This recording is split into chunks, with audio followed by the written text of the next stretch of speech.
Hello dear students. सबसे पहले सभी प्यारे विद्यार्थियों को नववर्ष की बहुत बहुत बधाइयाँ। नववर्ष आपके लिए नई खुशियाँ लाए और आप सभी स्वस्थ रहें, ऐसी मैं कामना करता हूँ। डियर स्टूडेंट्स, आज हम आपको डिफरेंशियल कैलकुलस में length of tangent, normal, subtangent and subnormal क्या होते हैं और इनकी लेंथ किस प्रकार से ज्ञात करते हैं, यह आज के लेक्चर में हम डिस्कस करेंगे। सबसे पहले हम पोलर कर्व्स ले रहे हैं, ध्रुवीय वक्र। तो ध्रुवीय वक्र में हम ये बताएंगे टेंजेंट क्या होती है, नॉर्मल अभिलंब क्या होता है, सब टेंजेंट अधः स्पर्शी क्या होता है, सब नॉर्मल अधोलंब क्या होता है। तो देखिए डियर स्टूडेंट्स, हमने ये एक वक्र लिया है, कर्व लिया है। ये कोई कर्व है, इस पर कोई बिंदु P स्थित है। यदि ये पोलर कर्व है, ध्रुवीय वक्र है, तो इसके कोऑर्डिनेट r और थीटा होंगे। ये OP ध्रुवांतर रेखा रेडियस वेक्टर कहलाता है। OX अक्ष यह इनिशियल लाइन यानी कि प्रारंभिक रेखा कहलाती है, इसको OX अक्ष भी कहते हैं। यदि इसके कोऑर्डिनेट r थीटा है तो OP की लंबाई r होगी और ये वाला कोण जो है ये थीटा होगा। ध्रुवांतर रेखा के द्वारा प्रारंभिक रेखा के साथ बनाया गया कोण थीटा होगा। ठीक है डियर स्टूडेंट। अब इस वक्र के बिंदु P पर एक स्पर्श रेखा खींची गई है, ये PT एक टेंजेंट लाइन खींची गई है और बिंदु P पर एक अभिलंब यानी कि बिंदु P पर परपेंडिकुलर लाइन खींचते हैं। ये जो रेखा है PN, इसको लंबवत रेखा कहते हैं। स्पर्श रेखा पर लंब रेखा, इसी को हम अभिलंब कहते हैं। PN अभिलंब कहलाती है, नॉर्मल कहलाती है। ठीक है डियर स्टूडेंट। ये जो कोण होगा स्पर्श रेखा और ध्रुवांतर रेखा, टेंजेंट लाइन और रेडियस वेक्टर के बीच का कोण फाई होता है। ये एंगल आपको पता है साई होता है, ये एंगल साई कहते हैं। अब हम इस ध्रुवांतर रेखा OP जो है हमारी ध्रुवांतर रेखा, ये जो बिंदु O है जिसको ध्रुव कहते हैं, मूल बिंदु कहते हैं, इस OP रेखा पर हम एक लंबवत रेखा खींचते हैं। बिंदु O पर 90 डिग्री का कोण बनाती हुई एक रेखा खींचें। ठीक है, OP पर लंब रेखा, तो ये एक लंब रेखा खींची गई है और ये जो लंब रेखा खींची गई है, यह लंब रेखा इस अभिलंब को N बिंदु पर काटती है और ये जो लंब रेखा जो आपने बनाई है, ये स्पर्श रेखा को T बिंदु पर काटती है। ठीक है डियर स्टूडेंट। बिंदु O पर जो लंब रेखा है, यह अभिलंब को N पॉइंट पर और टेंजेंट लाइन को T पॉइंट पर कट करती है। ठीक है, तो अब आप ये फिगर समझ गए होंगे। अब मैं आपको बता रहा हूं टेंजेंट क्या होता है, नॉर्मल क्या होता है, सब टेंजेंट क्या होता है, सब नॉर्मल क्या होता है। तो डियर स्टूडेंट, ये जो आपकी PN रेखा है, इसको कहते हैं अभिलंब, नॉर्मल। ये तो नॉर्मल कहलाती है। और ON, ये जो बिंदु O पर OP के लंबवत रेखा खींची गई है, ये अभिलंब को बिंदु N पर काटती है। ये ON, इसको कहते हैं सब नॉर्मल, अधोलंब। ठीक है, ON इज कॉल्ड सब नॉर्मल। अभिलंब रेखा को, ये जो नॉर्मल जो है N पॉइंट जो लिया है, ये नॉर्मल और सब नॉर्मल इसका इंटरसेक्शन पॉइंट है। तो ये ON हमारा सब नॉर्मल कहलाता है। P बिंदु पर जो ये टेंजेंट लाइन खींची है PT, ये टेंजेंट कहलाती है, स्पर्श रेखा कहलाती है PT। और OT जिधर टेंजेंट है, ये T टेंजेंट लाइन जो है, जिधर टेंजेंट है उधर सब टेंजेंट है, नॉर्मल की साइड में ये सब नॉर्मल है। ठीक है। OT ये जो लंब रेखा खींची गई है स्पर्श रेखा पर जहां काटती है, तो ये जो लंबाई है OT, OT is called subtangent. तब आप समझ गए होंगे, PT is tangent, OT is subtangent, PN is normal, ON is subnormal. ठीक है डियर स्टूडेंट। अब इनकी लंबाइयां ज्ञात करनी है। PT की लंबाई कितनी होती है, PN की लंबाई क्या होगी, ON सब नॉर्मल अधोलंब की लंबाई क्या होगी, OT अधः स्पर्शी की लंबाई क्या होगी, ये लंबाइयां ज्ञात करेंगे। तो सबसे पहले मैं PN ज्ञात कर रहा हूं डियर स्टूडेंट। PN नॉर्मल की लंबाई क्या होगी? तो डियर स्टूडेंट इसके लिए मैं एक ये राइट एंगल ट्राइंगल लूंगा, PON। ये समकोण त्रिभुज है, राइट एंगल ट्राइंगल है। ये थीटा कोण है, ये एंगल हमारा फाई है, फाई दोनों के बीच का कोण। ये अभिलंब है, यानी कि स्पर्श रेखा पर लंब रेखा है, तो ये पूरा कोण 90 डिग्री का है। ये TPN ये π/2 है, ये पूरा एंगल। यदि π/2 में से ये वाला माइनस कर दें तो ये π/2 माइनस फाई आ जाएगा। ठीक है डियर स्टूडेंट, ये π/2, ये एंगल फाई, तो पूरे एंगल TPN में से TPO को सब्ट्रैक्ट कर देंगे तो ये वाला कोण आ जाएगा π/2 माइनस फाई। ये एंगल हमारा π/2 है, 90 डिग्री है, और ये एक समकोण त्रिभुज है। आप जानते हैं किसी त्रिभुज के तीनों कोणों का योग 180 डिग्री होता है। ठीक है, sum of angles of a triangle is 180 degree. इस कोण का योग, इस कोण का योग, इस कोण का योग 180 डिग्री होगा। जब आपको ये कोण पता है, ये कोण पता है, तो तीसरा कोण अपन निकाल सकते हैं। ठीक है, तो ये एंगल फाई आ जाएगा। ठीक है, ये 90 डिग्री, ये 90 माइनस 5, इन दोनों को जोड़ो, 180 में से माइनस कर देंगे, ये एंगल फाई आ जाएगा। ठीक है डियर स्टूडेंट, इधर भी देख लें आप, ये एंगल फाई है और ये पूरा एंगल 90 डिग्री है, क्योंकि ये लंब रेखा है OP पर, ये परपेंडिकुलर है।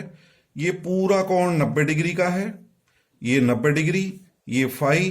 तो इस वाले त्रिभुज से, कौन से वाले ट्रायंगल से, POT, ये एंगल 90 π/2, ये फाई, तो ये एंगल भी निकाला जा सकता है π/2 माइनस फाई। ठीक है, तो सारे एंगल निकल गए।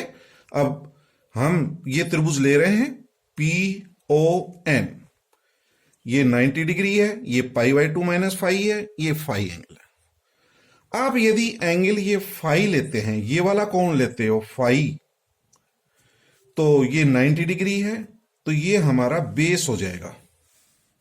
यदि ये एंगल लेते हैं तो ये हमारा आधार होगा, ये लंब होगा, 90 डिग्री के सामने का कर्ण होगा, हाइपोटेन्यूज, परपेंडिकुलर और बेस, यदि एंगल फाई लेते हैं तो।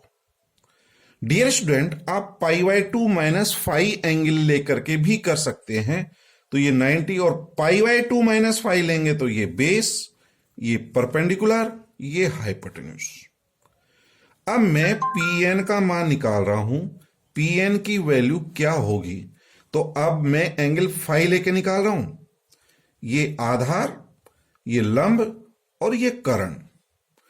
तो लंब बटा कर्ण कर दें, OP अपॉन PN, लंब बटा कर्ण।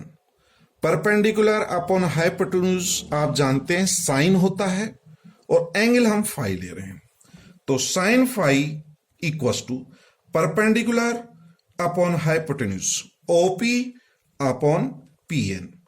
PN का मान निकाल सकता हूं, OP हमारा R है, ये R है, तो PN equals to R cosec phi हो जाएगा। ठीक है dear student, R cosec phi. R cosec phi को मैं लिख सकता हूं 1 plus cot square phi under root, क्योंकि आप जानते हैं 1 plus cot square theta cosec square theta होता है, तो इस कोसेक फाई को लिखा जा सकता है square root 1 plus cot square phi. Dear student, इससे पहले के लेक्चर में हमने बताया था कि tan phi equal to R D theta upon D R होता है। tan phi equal to R D theta upon D R. इससे कोट फाई भी निकाल सकते हैं, कोट फाई करेंगे तो उल्टा हो जाएगा, D r upon r D theta. यह कोट का मान यहां रख दें, कोट स्क्वायर फाई इसका स्क्वायर हो जाएगा, इसको हल कर लें, यही हमारी अभिलंब की लंबाई होगी, लेंथ ऑफ पोलर नॉर्मल। तो यही अभिलंब की लंबाई होगी ध्रुवीय वक्र में। तो इस तरह से आप ध्रुवीय अभिलंब की लंबाई निकाल सकते हैं। अब यदि मान लीजिए आप सब नॉर्मल निकालना है ये वाला, तो इसी त्रिभुज से लंब बटा आधार tan फाई ले लेंगे, perpendicular upon base angle phi ले रहा हूं, आर बटे O N equal to tan phi. ठीक है, तो ओ N is equal to are cot phi हो जाएगा। तो इसको लिखा जा सकता है लेंथ ऑफ सब नॉर्मल, इसी त्रिभुज से मैं लिख सकता हूं। देखिए ओ एन मान लीजिए ये ले रहे हैं आप, आधार बटे लंब, O N upon OP equal to cot phi, या आप tan फाई ले सकते हैं। tan फाई बराबर होगा r upon o n tan phi, तो O N equal to are cot phi प्राप्त हो जाएगा, और कोट फाई की वैल्यू अपन यहां से रख देंगे, ये d r upon r D theta. ठीक है डियर स्टूडेंट, तो इस तरह से आप लेंथ ऑफ पोलर नॉर्मल और लेंथ ऑफ सब नॉर्मल निकाल सकते हैं, यदि ये फॉर्मूला याद हो तो। ध्रुवीय वक्र दिया गया होगा, ध्रुवीय वक्र से D r upon D theta का मान निकाल करके इसमें रख देंगे और सोल्व कर लेंगे, यही ध्रुवीय अभिलंब की लंबाई होगी। ठीक है डियर स्टूडेंट, और लेंथ ऑफ सब नॉर्मल होता है D r upon D theta. यदि आपको आर और थीटा में वक्र दिया गया हो तो उससे D r upon D theta का मान रख करके ओ एन की लंबाई ज्ञात की जा सकती है। तो अब डियर स्टूडेंट, हम लेंथ ऑफ टेंजेंट निकाल सकते हैं, लेंथ ऑफ सब टेंजेंट निकाल सकते हैं, ओटी का मान निकाल सकते हैं, पीटी का मान निकाल सकते हैं। इसके लिए आपको ये ट्राइंगल लेना पड़ेगा। कौन सा ट्राइंगल? P O T. ठीक है डियर स्टूडेंट, ये एंगल फाई है, ये पूरा 90 डिग्री है ये वाला एंगल, तो 90 और फाई को जोड़ने वाली ये रेखा बेस हो जाएगी, ये परपेंडिकुलर और ये हाइपोटेन्यूज पीटी हाइपोटेन्यूज, यदि एंगल फाई लेते हैं तो। यदि आप π/2 माइनस फाई और ये 90 डिग्री लेते हैं तो इसको भी बेस ले सकते हैं, लेकिन आपको एंगल π/2 माइनस फाई लेना पड़ेगा। ये ट्रिग्नोमेट्री आपने पढ़ी हुई है 10th क्लास में, तो ये तो आप सभी जानते हैं कि कौन सा एंगल लेना है, कौन सा आप ये लेकर के भी कर सकते हो, ये लेकर भी कर सकते हो, ये आपके ऊपर निर्भर है डियर स्टूडेंट। मैं एंगल फाई ले रहा हूं तो ये हमारा आधार होगा, बेस होगा, और ये परपेंडिकुलर होगा, ये हाइपोटेन्यूज होगा। तो आपको सब टेंजेंट निकालना है तो ये कर देंगे लंब बटा आधार, ओटी अपॉन ओपी, तो लंब बटे आधार tan फाई हो जाएगा, tan फाई। तो OT equal to R tan phi होगा, तो आप ओटी निकाल सकते हैं, OT equal to R tan phi का मान R D theta upon D R होता है, तो this equal to R square D theta upon D R. तो ये लेंथ ऑफ सब टेंजेंट हो गया। अधः स्पर्शी रेखा की लंबाई आप निकाल सकते हैं, OT equal to R square D theta upon D R. अब लेंथ ऑफ टेंजेंट देखें डियर स्टूडेंट, पीटी की लंबाई निकाल सकते हैं आप। तो यदि हम एंगल फाई लेते हैं तो ये आधार, ये कर्ण, तो आधार बटा कर्ण r upon PT equal to cos phi, तो PT equal to r sec phi हो जाएगा। तो देखिए यही हमने किया है, आधार बटे कर्ण OP upon PT equal to cos phi, ये हमारा r है, तो cos फाई को इधर लिखेंगे तो r sec फाई हो जाएगा। sec फाई को tan में लिख लें, r square root 1 plus tan square phi. 1 plus tan square theta आप जानते हैं sec स्क्वायर थीटा होता है, और उसको अंडर रूट लेंगे तो sec बन जाएगा। tan फाई की value r D theta upon D are, square है तो स्क्वायर कर दें, और यही हमारी स्पर्श रेखा की लंबाई होगी। तो इस तरह से आप 4 लंबाइयां पढ़ी हैं, स्पर्श रेखा की लंबाई, अधः स्पर्शी रेखा की लंबाई, अभिलंब की लंबाई और अधोलंब की लंबाई, टेंजेंट की लंबाई, सब टेंजेंट की लंबाई, नॉर्मल की लेंथ और सब नॉर्मल की लेंथ। तो इस तरह से ये 4 लंबाइयां ज्ञात कर सकते हैं ध्रुवीय वक्र यदि आपको दिया गया हो। ठीक है डियर स्टूडेंट, इस तरह से आप निकाल सकते हैं। ये हमने पोलर कर्व के लिए लिया। आप इसी तरह से डियर स्टूडेंट्स कार्टेशियन कर्व के लिए भी ये